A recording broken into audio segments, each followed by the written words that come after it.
Hello दोस्तों, कैसे हैं आप। आपका स्वागत है हमारे इस चैनल पे जिसका नाम है द विजडम टॉक्स। आज हम बात करने वाले हैं फाइनेंशियल लिटरेसी के बारे में। अगर आप पैसों को लेकर परेशान हैं तो ये वीडियो आपको ज़रूर देखना चाहिए।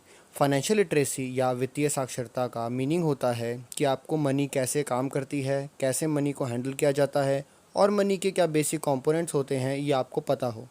आपने मनी से रिलेटेड अगर कोई आर्टिकल पढ़ा हो या न्यूज़ देखी हो तो शायद ये शब्द आपने पहले भी सुना हो, मगर इसका आसान मतलब मैं आपको आज की इस वीडियो में समझाने वाला हूँ। फाइनेंशियल लिटरेसी का जो गोल है वो ये है कि एक आम इंसान को कुछ बेसिक फाइनेंशियल कॉन्सेप्ट सिखाए जाएं ताकि वो खुद के पैसे को अच्छे से हैंडल कर पाए और एक बेटर लाइफ अपने लिए बना पाए। एक बेटर लाइफ के लिए जो फाउंडेशन चाहिए होता है वो है इनफ मनी, यानी इतना पैसा कि आपको कम से कम पैसे की फ़िक्र तो अपने जीवन में ना करनी पड़े। और सच मानिए, एक बार आप इसे जानकर अपने जीवन में अपना लेंगे तो बहुत ही जल्द आप पैसों की चिंता से मुक्त हो जाएंगे। अब इस स्पेस में भारत की स्थिति क्या है ये भी आपको जान लेनी चाहिए। ज़्यादातर सर्वे में ये पाया गया है कि भारत में फाइनेंशियल लिटरेसी का स्तर काफ़ी कम है। 2014 में स्टैंडर्ड एंड पुअर द्वारा किए गए एक सर्वे में पाया गया कि 76% of adult Indians basic fundamental planning नहीं जानते।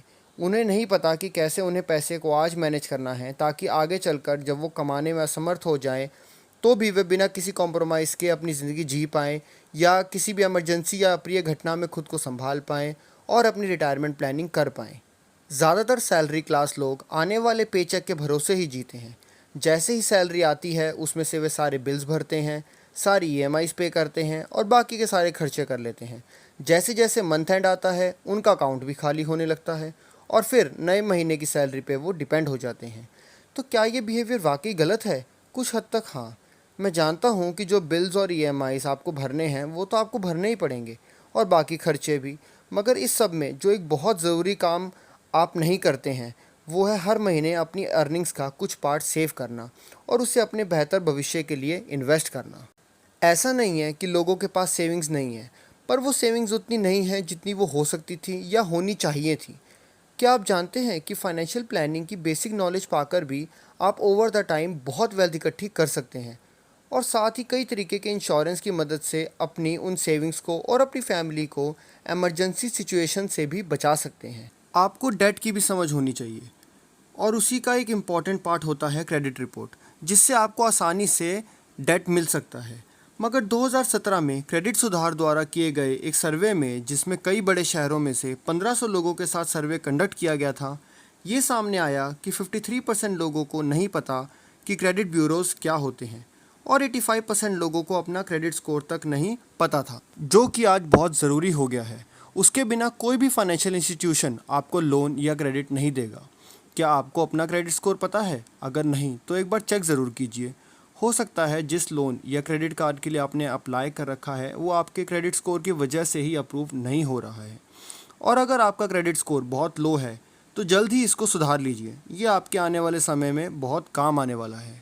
अब ऐसा नहीं है कि जो 76% लोग फाइनेंशियल प्लानिंग के बेसिक्स नहीं जानते वो अपने फाइनेंस को प्लान ही नहीं करते। उनमें से बहुत से लोग जो अपना फाइनेंस प्लान करना चाहते हैं वो मदद लेते हैं एक फाइनेंशियल प्लानर की। तो अब सवाल ये आता है कि क्या फाइनेंशियल प्लानर की मदद लेना सही है? इसका जवाब डिपेंड करता है आपको मिलने वाले फाइनेंशियल प्लानर पे। देखिए कैसे।